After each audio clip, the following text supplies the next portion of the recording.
Saudi আরবে যাওয়ার বিমান ভাড়া অর্ধেক কমে যাওয়া নাকি পবিত্র মক্কা মদিনায় একদম কম খরচে বিশ্বমানের আবাসন। ২০২৭ সালের হজের নিবন্ধনে ঠিক কোন খবরটি সবচেয়ে বড় চমক হতে যাচ্ছে, যেখানে প্রতি বছর হজের খরচ বাড়া নিয়ে লাখো মানুষের কপালে চিন্তার ভাঁজ পড়ে, ঠিক সেখানেই হুট করে এলো এক অভূতপূর্ব সিদ্ধান্ত। যে সিদ্ধান্তের পর এখন হজ গমনে ইচ্ছুক সাধারণ মানুষের চোখে মুখে স্বস্তির এক অদ্ভুত হাসি। ২০২৭ সালের পবিত্র হজের জন্য দুটি আলাদা সরকারি প্যাকেজ ঘোষণা করা হয়েছে, যা একই সাথে সাশ্রয়ী এবং অভাবনীয় সব সুবিধায় ভরপুর। সরকারের প্রথম প্যাকেজে খরচ ধরা হয়েছে ৬,১৫,২৬৩ টাকা, যেখানে মক্কার হারাম শরীফ থেকে মাত্র ১,০০০ থেকে ১৪০০ মিটারের মধ্যে থাকার চমৎকার ব্যবস্থা থাকছে।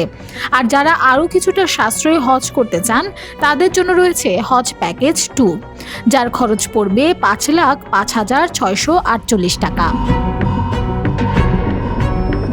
তবে আসল আকর্ষণ এখনও শেষ হয়নি। এবারের হজ ব্যবস্থাপনায় সবচেয়ে বড় পরিবর্তন এসেছে বিমান ভাড়ায়।